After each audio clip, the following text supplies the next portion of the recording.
essentially just like give it a little bit of a highlight, like a feature on one side. Hi, so I'm going to try something a little bit different on the channel today, and basically I'm going to show you a little behind the scenes peek at how I've been creating a lot of the art for the game I've been working on. So what you'll be seeing here is a little bit of a sped up video of how I essentially create the artwork. I'm just going to be working with one frame here, just with this little creature that I've drawn. It's this little pencil sketch of this little snake monster. The first thing I've done is I've basically just taken the image, the pencil drawing, and I've taken it into GIMP, this basically Photoshop, and then I go around the edges of each line. This is so I can remove the background, and then what I'll do afterwards is colorize it one step at a time. The reason I do this is basically it's so that I can get some cleaner colors, and I like the sort of janky art style of having like uneven edges and those little like quirks and inconsistencies and little mistakes that come from doing things by hand rather than well, that's my excuse anyway. That can be my cope of my art skills essentially. So yeah, I'll do that, like click around one step at a time, as carefully as I can, but again, like all the little imperfections are where I believe the art style comes from. Once we've done that, clicked all the way around, nearly there. This is going to be like a sort of monster, I believe, like a little creature that you'll have to either run away from or something. And there we go. So I take that, cut it, paste it to a new layer, and remove the old layer. And now we have this with a transparency behind it. Next thing I'll do is, like, for some of the highlighted features, like this eye here, I'll go around the eye, and then create that, paste it to a new layer, and then colorify that. I think like a sort of like decayed yellowy sort of color works for that. And then this little bit underneath the eye as well. So I cut that out, paste that, and then move that down one layer so it's just below the eye, and then colorify that, sort of a reddy pink color, I think works for that. And then the mouth with these like stitches, I'm going to go around the edges of that and then cut all of that out and paste it to a new layer on top of what I'm doing there. Yep, nearly there. Just click all the way around, and that is how I do that step. Now what I'll do next is colorify the whole of the body of the creature. Just going to go for a generic or greeny snake color here. Now the next step, what I do is create a new layer on top of that, grab a pen with a different shade of green and a sort of scratchy type brush here, and essentially just like give it a little bit of a highlight, like a feature on one side. Then I'll make that, reduce the opacity on that so it's sort of see-through and creates like a layer. Just fiddling with the numbers here to make it look a bit more organic rather than, like it's just been scribbled on. Yep, and then the next step after that, what I will do is essentially move into colorizing the sort of hair bit here with another layer of black. I'll make this reduce the opacity on this afterwards as well, so it's see-through and the color bleeds through. And also use this for shading essentially on the next step, and a little bit of we'll make a yellow there for these little highlights on that little bit of color on the tail there. Yeah, make that all opaque, and then we grab we'll go back to the so I'll use the eraser tool now to sort of clean all this up using like a little bit of trial and error, just different shapes and sizes of the eraser tool to, I'm just playing around with it at the moment, but once I find what I think works, just scratching that down and like sort of sculpting it down a little bit, to the point where I believe, it looks good for what I want it for. Yep, just in between each like strand of hair there essentially. And then I'll grab that pen tool again and put it back on black, and then just add in some shading here on underneath the eye and the cheeks, a little bit in the mouth there so that the teeth look a little bit, creepier, underneath the chin, the neck, and then on the sort of like weird like chest, that abs area.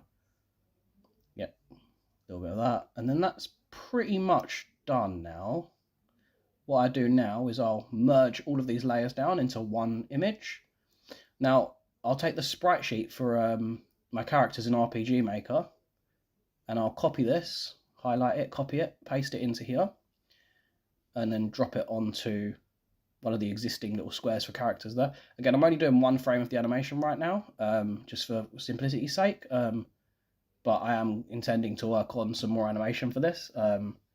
But as you can see, it's quite a time-consuming process, so, you know, working on it to that extent would be, you know, something in the future.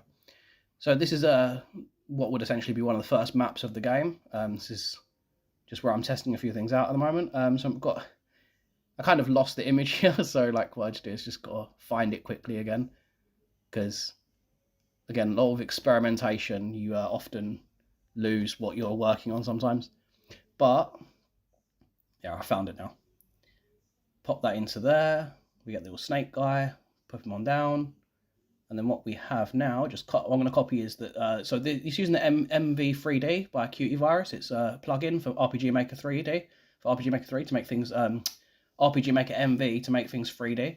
I got that in the end. And just that's the parameters. I had them on screen a second ago, and that's like basically for the scaling. So scaling and lighting and, you know, the shape of the image and that kind of stuff and the positioning of it.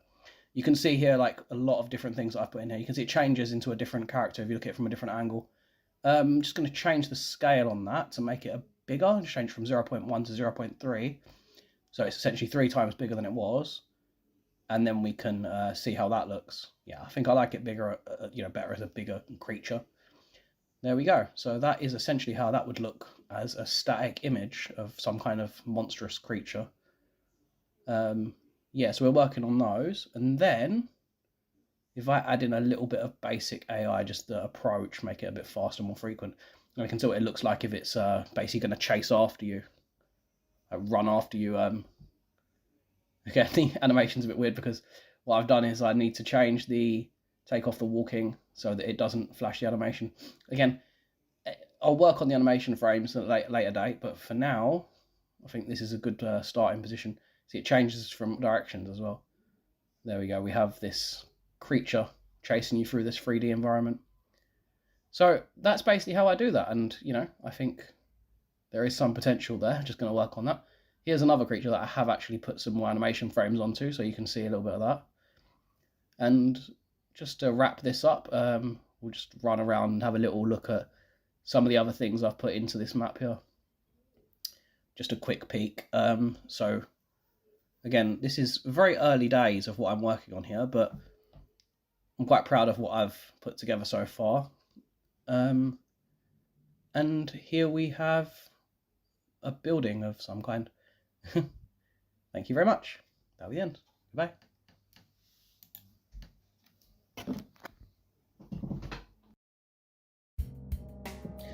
Oh, morning GloopTube. What are you doing in there? This is what I'm going to do today.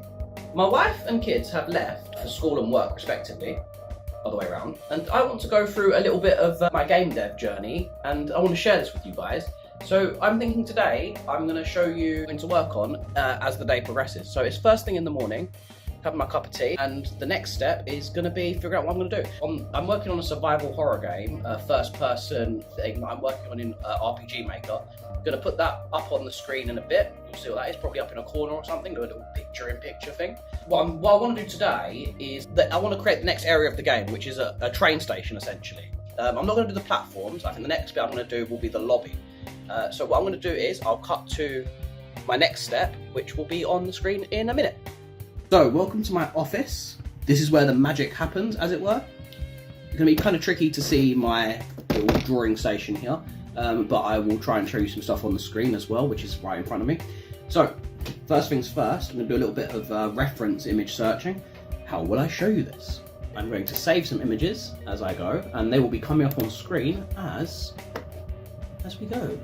We'll have them. I think I'll be okay to use them on screen for like just a flash for reference, because I'm not actually using these in anything. What I'm using these for is, again, reference. So I'll show you in a second what I'm going to do. Again, we'll work from there. So let's get my images on up. First things first, we're going to start with the tiling, which is going to be the floors and the walls and stuff. So the way I'm going to do that is I'm going to use a pencil. I'm going to do some pencil drawing. I'll probably have to cut the next bit out because, to be honest, you're not going to be able to see anything that I'm drawing down here anyway. But I'll cut now ahead to where I've done a bunch of drawings. Right, so just start off with, this is going to look quite janky, but I've got some, can't really see it very well there, but floor and wall tiles, and I'm going to use this, that'll be a wall hanging or a rug or something. Anyway, I'm going to keep this very brief because I want to cut ahead because the next step will make it look better. So, if anyone watched my previous video, you'll see how I do this a bit, but basically I've cut these little bits into, well, I made little squares where I can now copy this into Photoshop, colorize, remove like any little bits that are a bit too janky. I like the jank, but not, you know, too much jank. And then what I do is I'll get like a layer with opacity and then basically give it this texturizing with, on this one I did a bit of basically just some black in like a scribbly, just to give it some more texture. I create 4 floor tiles here and then paste them onto the tile set that then gets imported into RPG Maker. Again, it looks super janky. I know it looks super janky. This is my just sort of process at the moment. It's again not ideal obviously, but it works for me, and at least for like this little game I'm working on, this is what I'm gonna do until I have something finished, and then who knows, maybe I'll change how I work in the future. But yeah, so I've made quite a few tiles here, but like this is like it's kind of a slow process in some ways, and you know it works for me. So once I've done the floors and the walls, I'll then basically compile the tile set and build up the room. I had already designed essentially the layout of the room that I'm going to use. So we're starting off with the floors and the walls, definitely, and then we'll add in the objects, the you know, clocks and TV screens and consoles and that kind of thing.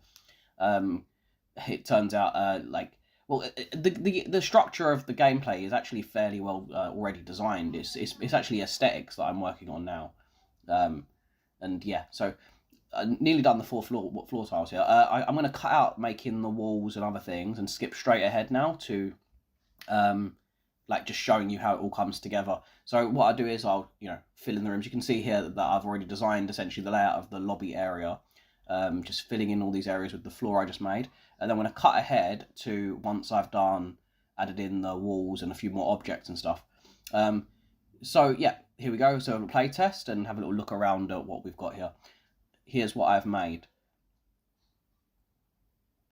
Right, so these TV screens are animated essentially using just a few different sprites where the static seems to, the noise just like rotates essentially, and that's what creates that effect. We've also got the lights on the ceiling.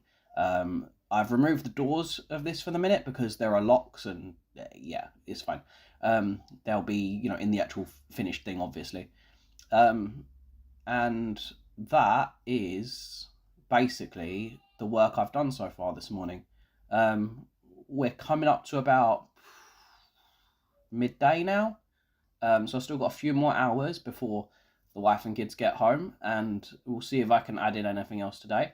But I would consider this a pretty productive day so far in terms of game dev, and thank you very much for staying with me so far. Let's see if there's anything else.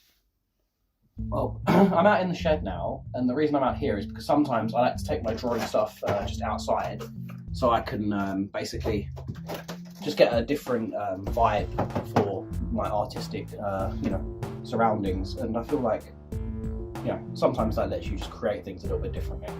I just want to create 2 more things for the lobby scene, and that's going to be a ticket machine and like a shutter, just for background purposes. And then I think I'll be calling it a day for today. But yeah, that's going to be what I'm going to do out here, and then I'm going to cut ahead to where I'll have implemented that into the game. So I've drawn those things. I've drawn a little ticket machine and some graffiti, and also this shutter I was talking about. And now I'm going to put that onto the Mac and edit that so it can be put into the game next. Back up here in the office again, and what I want to show you first is I have... Did you see those videos of the AI erosion birds? I think they're little weird things. I've drawn one here that I think I'm going to try and put this thing in at some point. There's another monster there as well. Also have a few other like drawings and things. This one got a bit screwed up by my son, but I've already put a lot of these tiles in there. Got some more weird drawings. Again, I'm going for this weird sort of art, cartoony style. But you might have seen a lot of the tiles in that last section. They came from this sheet here. So that's kind of something I would do over more time. So the next bit is going to be putting in those, the things I've drawn in the last little drawing session. Going to go into the game now. Okay, so first things first, I'm going to try and implement this ticket machine that I've made. So I'm speeding this footage up a lot because there was a lot of trial and error to get this to work correctly. Because I have made a sort of quasi 3D object before using this sort of like pop-up cardboard style. Essentially, it's made up of a 2D object that's it stands up on differently on 3 different sides. But as you can see, if you look closely, like the things don't line up like well. So there's a lot of trial and error just to adjust these numbers, which is just this X and Y offset of the coordinates for the object, which then just brings them closer together slowly, just to correct how it should look. So eventually I was able to get that to a point where I'm happy with it. But again, I'm not sure how much I'll use this style because it is very, very, very janky. And I know I've said that word about 1,000,000 times already, and even just in this one video.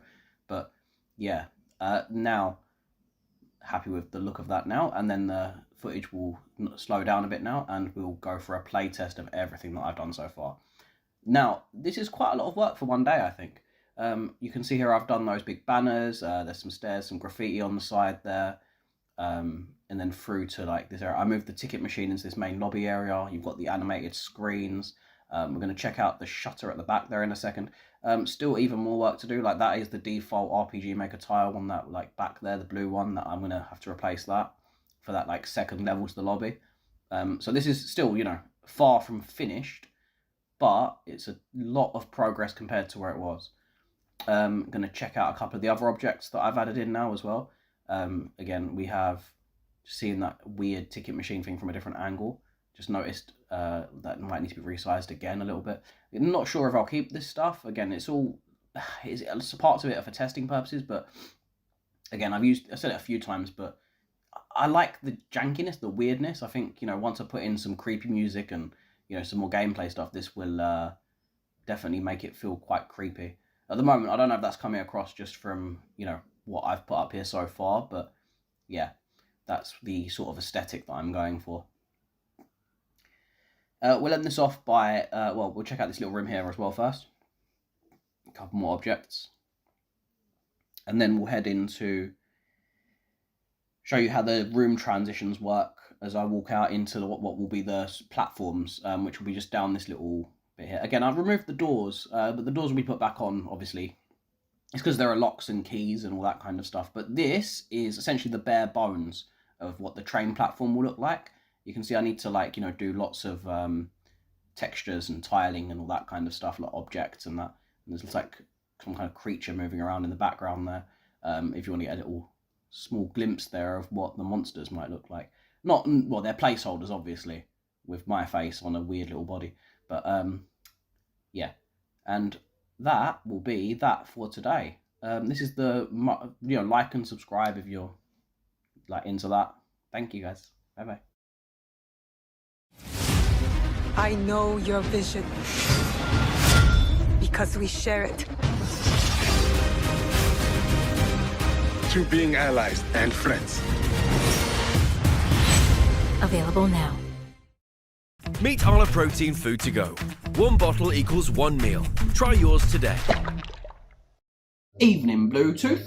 So, if you've seen previous videos, you'll see that I've been working on a 3D horror game made in RPG Maker. And since I put up those videos, I've had quite a lot of comments asking me how and why I've been doing it in that engine.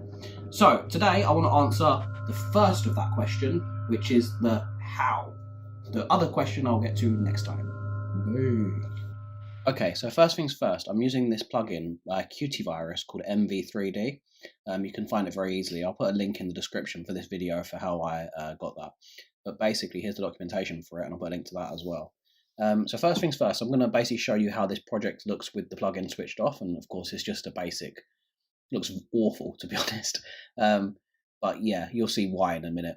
But yeah, so this is just to show you that this is RPG Maker running in its standard with the thing switched off. Now, switching on the plugin and just going into the maps and note tags here, This is how it works to achieve the 3D angle. So firstly, here's the notes. You do an angle bracket of MV3D, and then in there we have camera. And these parameters, essentially, they give you a 90-degree viewing angle there, so we've got 90, a distance of 0, which puts it literally on top of the player, and a height of 1. Again, these are all like editable by, however you want to do it. The ceiling bit there as well is, it just creates the ceiling. So reading through the documentation here, like there's a lot of different things that this can do. But I'm going to show you a few little tricks that I've found myself and how I've been using them to create different camera angles and effects. So that's the first one. That's how we create the actual first person angle, and that's a default. As long as we put that into the note tag for the map's note tags in RPG Maker, then this is what it will do. Yep, camera angle and the ceiling there. Next, I'm going to show you. These the tags on this little creature here, this little weird like squirmy wormy thing. Scale changes the scale of it. I've done this because it essentially lets me get a higher resolution on the thing. And then you've also got on this one the yaw, which gives it an angle, and the offset. The shape there actually it's quite important as well. That creates different shapes. Wall creates a standing up, like sort of flat billboard type texture. And here we go. This is how it all comes together. Ignore the little foot table there because that's placeholder graphic. That's 90% of this is placeholder graphics, except for the little weird wormy guys. Not sure, but I'll probably keep those in because I actually quite like the weird animation on those. But yeah, you can see like they're different scales, different shapes and sizes, different like angles. Okay, so here's something else. Right, so using a plugin command here, you can alter the camera's pitch to 45 degrees. I put for this one. Then it opens the save screen and then corrects the pitch back to 90 degrees. So when we put that in to the actual program, we'll see how this works. You activate that event and it pitches the camera downwards, calls the save screen, and then pitches back up again to 90 degrees. So that's something I'm going to use to basically show using devices. Now here's another one. So this one, CCTV viewer on, so it switches on the thing, and then you also see here another thing, which is basically the yaw, which is basically left and right panning of the camera. So you'll see how that activates. We activate the device that requires power to operate, so the switch needs to be on. So I'm going to basically just switch on that using the debug menu, and then this is with the thing, it switches pans left, pans right, and that's with a little delay of 120 frames, which is about 5 seconds. But anyway, that's not important. Here's another angle. You can see the camera pans left, pans right. Yep. And one more scene. So this is basically done through map transfers. There's an invisible text box at the bottom. Basically, it's a text box with like no background and no text in it. And that basically, it sort of like holds the event so that the player needs to push enter to move on to the next one. And pans left, pans right. So my idea there is that's going to be essentially like viewing for a CCTV camera. And that will be part of a puzzle in the game. Obviously, still a long way to go, but I wanted to show that a few mechanics here are coming along as well as that. There's a locked door there. Thank you very much. Hope for the next one. Okay.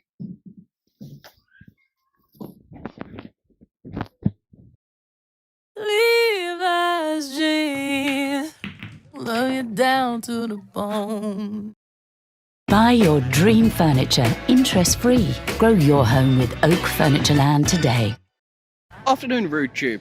So it's a beautiful day here in England, and I've taken a little walk out. If you've seen my previous videos again, you'll have seen that I've been working on a 3D first-person horror game in RPG Maker. In my last video, I spoke about how I've been doing that and accomplishing that effect.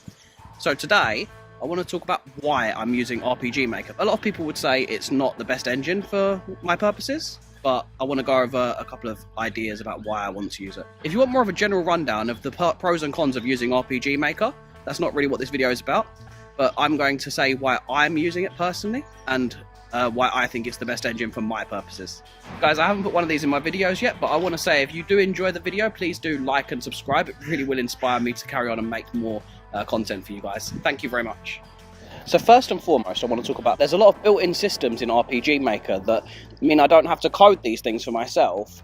Things like the save and load systems. Basically, the structure of a game. If I'm looking to make an exploration-focused type of adventure game, not necessarily, something that requires a lot of action or, anything like that, the engine seems to work perfectly for making my own game. It's always been a dream of mine. Ever since I was a little kid. It's been a long time, and I still haven't made an actual game. But RPG Maker is by far the closest I've gotten to doing it. Well, really, it's the ease of use and the accessibility. Use the eventing system. It's a very visual system that segregates all of my work and means that I can pick up and jump into any little bits of my project. So that'll be the first point. It's to do with the accessibility and ease of use of the engine. Now, in addition to say why specifically it works for me, is because, well, the type of game that I've always wanted to make would be a horror game or something quirky and weird. I really want to show off art as being the primary, the main thing of it, rather than it being some kind of, mechanically focused game, let's say. My main inspirations here are Resident Evil, Silent Hill, all those PS1 era games. And the thing is, at this point, I would agree that RPG Maker is still not the best engine. And, well, that leads me on to the 3D side of things. So it was when I saw that the 3D plugin had the potential to get a first-person angle. And, well, I figured from the screenshots, I thought if I could just replace some of the textures and objects, I could make, essentially, any type of first-person game using this, right? I want to work on my own because I want to keep, firstly, I want to keep things consistent, but I really want the idea of this to be my passion project, my baby. Given the speed that I can work in RPG Maker, the intuitive design means that as a solo developer, you can get your game off the ground without getting overwhelmed by technicalities. For example, setting up triggers for jump scares, creating enemy AI, resource management, anything to do with health, puzzles. It all comes without writing a single line of code. As a solo developer, time is the most precious resource. RPG Maker's user-friendly interface allows me to build my prototypes fast, put together a demo, make something playable in the matter of hours rather than it being weeks or months. And I work full-time and I've got 3 children, so again, time is my absolute most precious resource. And it means I can spend more time focusing on the things that I believe truly matter, the art, the music, and polishing things up, just creating the best experience that I can, the most unique thing for me. Designing puzzles, everything is streamlined to move forward fast, without compromising on the quality of the experience. The next thing I want to talk about, which I touched on when I was speaking about the plugins, is the community support.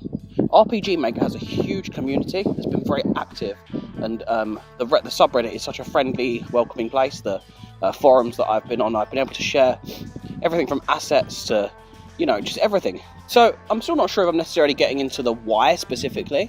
It might just be that RPG Maker is what I've got the most experience with, it's what I feel the most comfortable with. But also, from my experience using plugins and the community, I've found that any problem I've had with RPG Maker is very easy to resolve. Any idea that I've had, I've been able to implement very quickly. And while I'm very aware of the limitations of the engine, mainly it's to do with, action. The grid-based movement system is a bit of a limitation there. For something, again, focused more on survival horror, where it's about resource management and exploration and puzzle solving, I really think RPG Maker is by far the best engine for my purposes. I want to say thank you for watching today. I'll have an actual bigger update on actual progress next time, hopefully. If you've been watching the channel, you'll see that I also like to do music experiment stuff with sound fonts and chiptune remixes, even original music, mostly inspired by all sorts of nonsense, but I like to describe it as uncanny nonsense.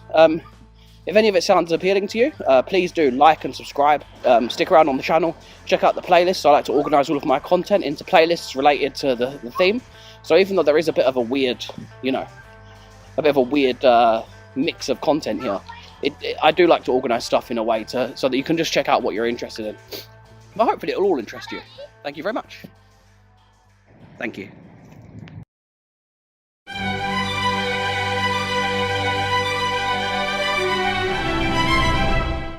An epic journey to switch internet provider. Nope, it was quick and easy. Hyperoptic. Morning Spooks Tube. Today I want to take you through creating the custom menu for my survival horror game made in RPG Maker. Today's video might be a little bit longer than the last couple. The process I'm going to take you through is using GIMP, which is a free Photoshop, to turn my pencil sketches into fully playable asset in the game. Fully customized menu with options and everything. As always on YouTube, if you want to help me here, best thing you can do is like, subscribe, comment, give me feedback, and that will definitely help support me in the future. we start off with this pencil sketch of the menu that I've done, obviously on paper and pencil, and I imported that to GIMP and cut around the edges to create a transparency. You can also see there that it will elements of the menu that I've done here. So removing the background, and then I separate this layer here because this is going to be the icons that essentially will highlight and you can click on. Colorize that to make it sort of metallic color. Separate the options menu there as well, so give that its own little color, and then like some more highlights here, darken that bit there. I will also use green on another layer here with the pen tool just to highlight around these letters and numbers. Then reduce the opacity on that to make it so that the color it looks a bit like it's sort of glowing, like it sits on top. A couple more highlights there, create this little window for the vitals thing, which will be the heads up display for the character's life, essentially. That's inspired by the Resident Evil, fine, caution, danger system that you have to pause the game to see. You see here we've got the OK, caution, danger. I'm aware I spelled caution wrong there, which I will correct pretty soon. So we're going to create these layers. So first we start with that. So the first layer I create here is just OK. So this screen here, literally isolate that, and using layers, we create a new layer there. Copy that onto there, same kind of thing. Swap in the U and the A around here. Probably would have been quicker just to rewrite it, but I quite like the sort of cartoony element of it being, overlapped like that. So removing all the little bits, trimming it down, and then colorizing it to make it a bit orange. And we export that. So create a third layer, which is just the danger sign. So each of these elements is saved as a separate picture. They're actually very small images because it's literally just that with nothing else. Let me export that. I'd basically already created placeholder graphics for all of this originally. And those placeholder graphics now, I'm basically just replacing them one at a time, because basically what I did was I created the menu, made sure everything worked, and now I'm replacing all of the art with the, more polished art, I guess. Trying out something here, just a black sort of shadow thing. I decided it doesn't really work, and I ended up just filling it, that whole section in with black there. So this bit here is going to be the healing item. So we've got the medkit type thing here, and we're going to have like a display that shows you. This will change based on, a variable in the game to show you the stock of healing items. I was just looking at the colours here and realising that I don't like the sort of pinky colour there, so I'm going to change it to make it black. And I've created 3 different images again that will show a different one based on the stock of how many healing items the character has saved, which is 0, 1, 2, or 3, with 3 being the maximum. These would sort of function like your green herbs in Resident Evil or your health drinks in Silent Hill, just to restore your health by 1 stage. And again, this is a resource management side of things. This is where I believe making it survival horror will come into it, because the next step here, this next section, I call this the repeller, which is this is essentially the weapon of the game. It's not really a weapon because you can't, at the moment there's no way to kill any enemies, but what this can do is essentially make them run away from you. And it uses the same stock sort of thing, 0 to 3. So I create that, colorize, make another layer there with like this black texture over it, and use the same technique of creating an opaque layer and little purple squiggles there to create this like mystical, and just turn that up a bit to make it stand out a bit. So again, 4 layers of that, 0, 1, 2, and 3. And again, when the game draws the menu, there'll be a conditional branch which essentially checks the variable, and it just draws whichever image it needs to based on the current stock. So this is going to be the items, the inventory. I ended up basically colorizing this in a way that gets rid of those letters in the corner, and I quite like the way it turns out. Again, it's that kind of cartoony, janky, sort of style, but it's my, personal touch, I believe. Again, same thing, just removing the layers, creating different layers. The key is its own layer, and the bag's another layer, and exporting that as the image. And then we've got one more left here, which is the map. I did something a little bit different here, which was basically I tried to essentially, I wanted to draw over these with the green pencil, which I'll do in a second. See that? that looks okay. But then I did these lines here, and I wasn't really a fan of this. So what I would do is just undo all of that and just keep that as it is. Export, and then for the last menu here, we have the options menu, which is just one last button there. Just create another layer for that and export that. And now, basically, when I run the game, everything comes together instantly, like that. So the way this works is through common events with a parallel process that essentially has like, it waits for the input of like left and right controls the highlighted option, and then it waits for an OK to choose. So you've got 4 different options there. Let's go try it. So healing items, the repeller, the inventory, which it brings up the inventory, and the map screen, there's maps and options as well. So just gonna cut ahead a little bit, gonna change the scenario so I can basically test out the healing items, repeller, and that kind of thing. So basically what I'm going to do is just remove these like test monsters that I've put in here so that I can make one that will actually, you know, do damage to the player. And this is, again, using the built-in RPG Maker's HP system. I'm not sure if it's the best way to do it, but it's the way that I'm doing it. So it essentially just reduces HP by 20. We're not going to allow knockout on this just for the time being, but like allow knockout will let it basically kill the player. So just for testing purposes, I'm leaving that switched off for now. And I've created an event here that can basically allow you to pick up some healing items and the repeller. You have to ignore some of the placeholder graphics here, but this is essentially how it will work in the game. So we have like 3 different resources. Well, the 3 different resources. The resources here will be the healing item, the repeller, your maps. There's also bombs and a few other things, but they all go under key items. There we go. So you can see the healing item thing, and the vitals in top has gone to caution now because it's been hit twice, and it gets hit again. Still caution. Just wait for him to get hit, and then boom. Still caution. 1 more hit should bring it to danger. Yep, danger. So now what we'll do is this little like event here. We'll just found 1 healing item. See there, 1, 2, and 1 more. It's going to collect it. Yep. And then on the menu we see 3, and now you can use those. Can't carry anymore because 3 is the maximum. And this is the one that holds the repeller item, which is what will make the enemy run away. So we'll use the healing item first. See, danger will go up to caution. We'll use it again, and then 1 more should bring you up to okay. Yep. And then we have the repeller item, which will make the enemy run away from the player, and off he goes. So yeah, that's how that all works. We'll also have the key items here. Key items go in there. You can see the repeller. It should be on 2 now, but that's something I'll fix at a later date. The map option and the options menu there, which will give you a bunch of different settings for the game. Yeah, so that's how I've created this Resident Evil inspired menu for my game. If you liked this, please remember like, subscribe, give me comments, let me know some feedback. Thank you very much. Goodbye. Evening, Screwtooth. I've been making a first-person survival horror game in RPG Maker, and today I want to go through the process of making a spooky apartment and loads of 3D objects that are going to go in there. You'll see up in the corner the results of what I've done today. I'm recording this before actually doing the actual work. I have a couple of ideas about things I want to try out today. 2 ideas I've got is, one is to make like a wheelchair that's sort of at an angle, tilted up against the wall. I'm going to cut ahead now to jumping into Photoshop, where I'll be cutting out the objects, and then from there I'll go into RPG Maker and I'll set everything up and we'll carry on. For the first part of this, I'm going to be playing this at 8 times speed back, because this actually took me about an hour or so to do all of this on Photoshop.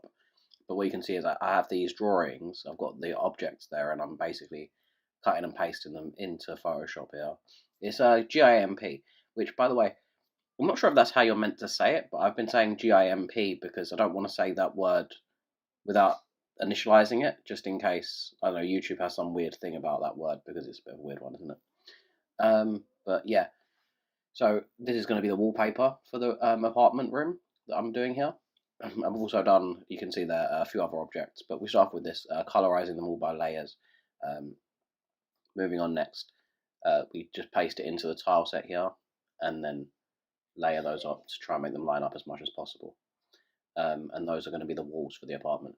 Next, I'm going to do these objects. These are like light bulbs that will be hanging from the ceiling. Again, separating each part into different layers. and colorizing that, then creating another layer to give it a little bit of an opaque highlight there, just to make it look a bit more 3D. And then another light here with like a lampshade on it. This one we had a tiny bit of color to it, a little bit of a blue tinge in like a higher layer here, just a very small amount. And again, these are going to be light sources which are hanging from the ceiling.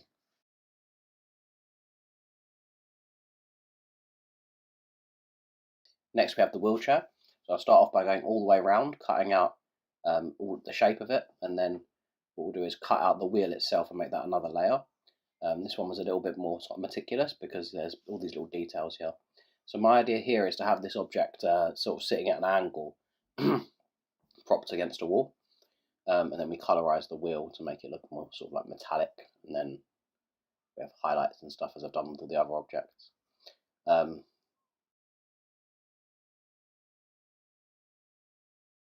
Again, every horror game's got to have some creepy wheelchairs. We move on now to Home Sweet Home, this little like sort of tapestry embroidery sort of thing. Again, colorize, working with like different textures, more layers of the opacity, that little highlight on there. So you see I'm using the whole bottom row here of the character sheet.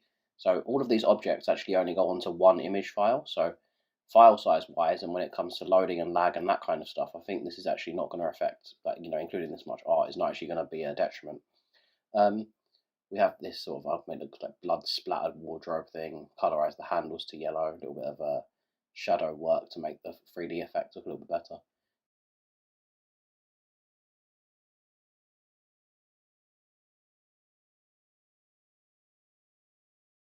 Next object, which will be this clock.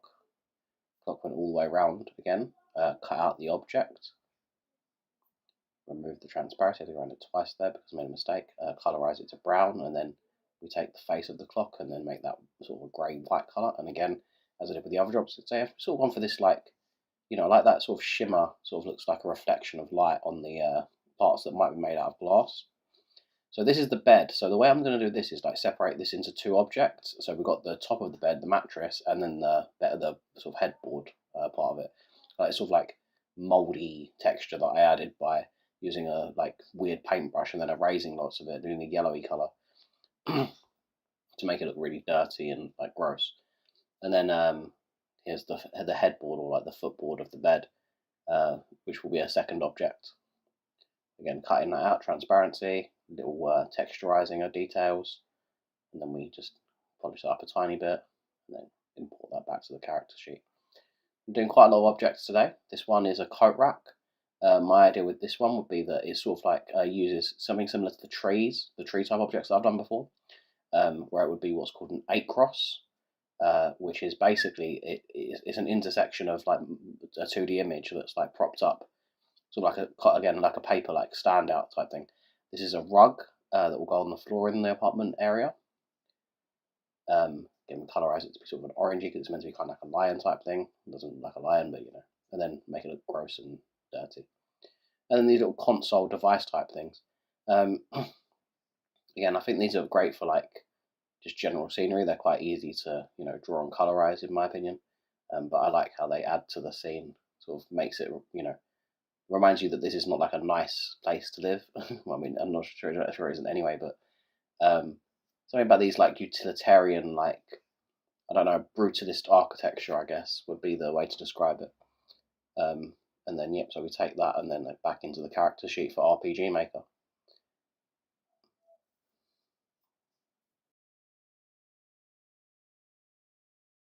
And then we have this one, which is sort of a TV, like a CRT TV looking thing. Colorized to brown for like a woody texture. Screen darkened, and then these little like highlights again for like reflections of like in the glass. And then some more texture for the woody areas. And one last piece here, which is this sort of like bar shelf type thing, which I want to include. Just nothing too special there. It's just gonna sort of hover and be like a sort of table type thing. I basically thought, what kind of things might you find in an apartment that's been abandoned for a while? And I realised like it would be like the bones left over of the, you know, furniture, just whatever's left behind. if you're enjoying this, please like, comment, subscribe, give me any kind of feedback. It will really help out. And yeah, thank you. Okay, so here we are in RPG Maker. So the first thing I've done is I've replaced all the tiles and the walls with the floor texture and the wallpaper texture that I've done. I've also added in a lot of the objects already, just so I can show you guys where I'm at before I start doing any of the more complicated objects. So the ones I've put in so far are basically, they're all like wall coverings and some of the light fixtures and some things on the floor. But also this stuff was the easier stuff to add in. I know it's a bit too dark at the moment. I need to add in some more light sources. We'll get to that in a minute. But here you go, you can see I've done the floor, the consoles on the walls, the wardrobe thing, the lights hanging. Yep. So that's a lot of the objects been added in already.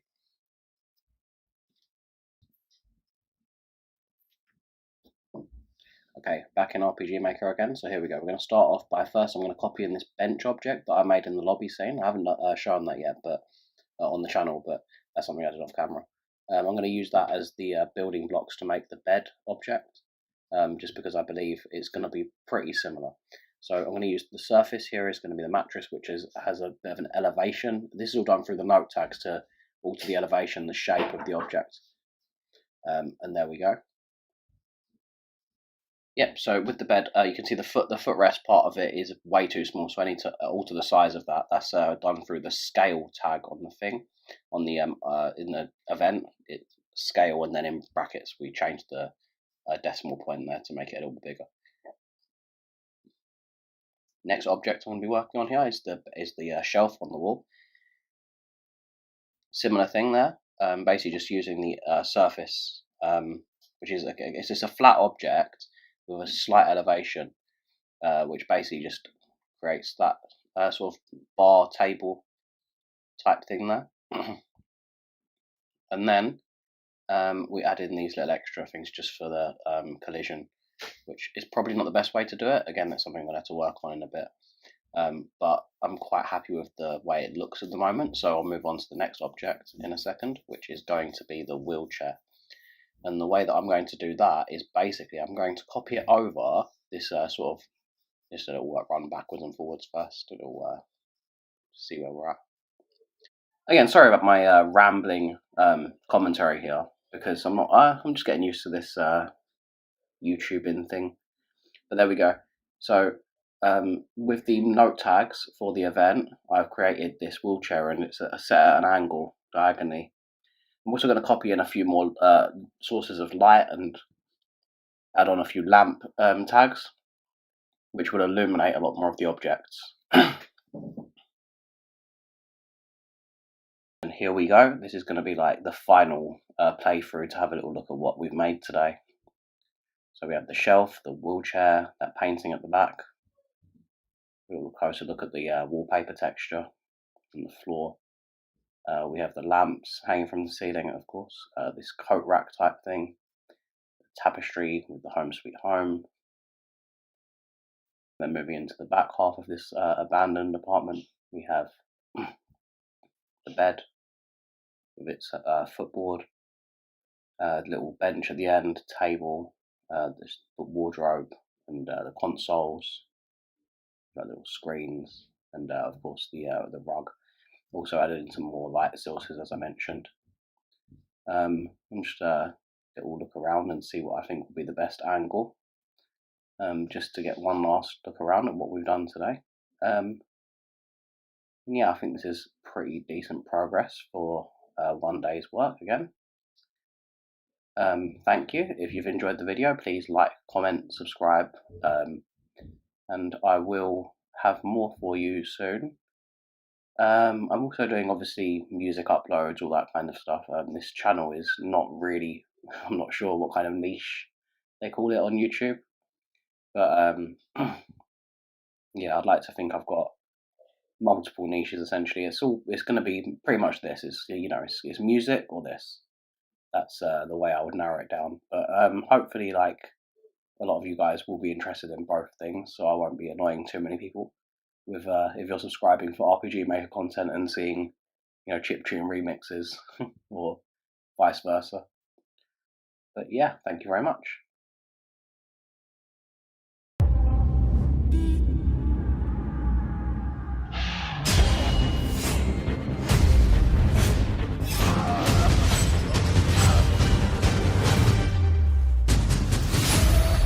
Available.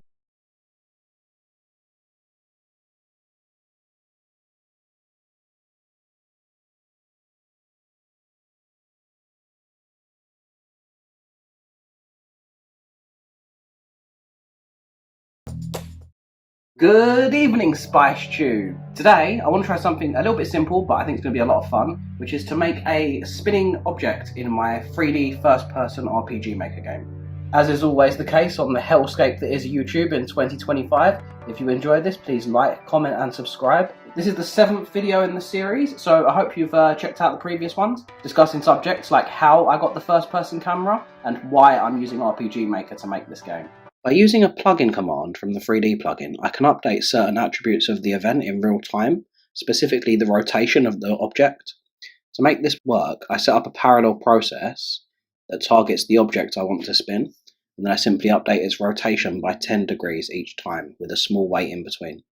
After repeating this for 36 steps, I've created a full 360 degree rotation. There might be a simpler way to do this, but this is how I figured it out. As you can see in the playtest, the object floats and spins smoothly.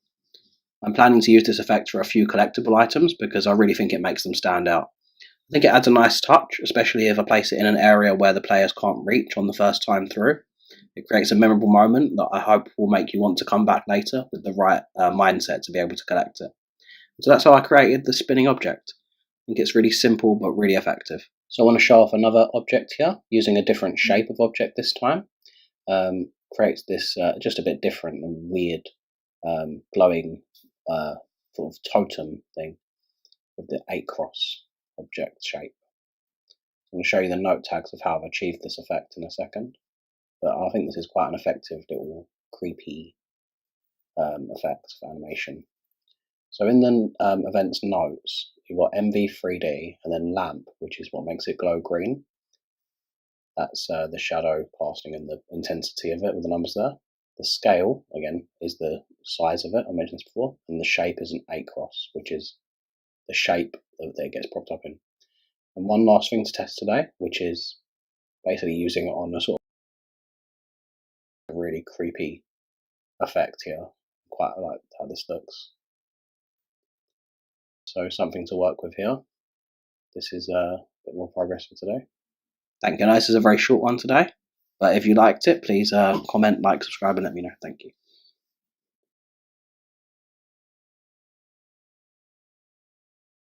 Good evening, Sharptooth.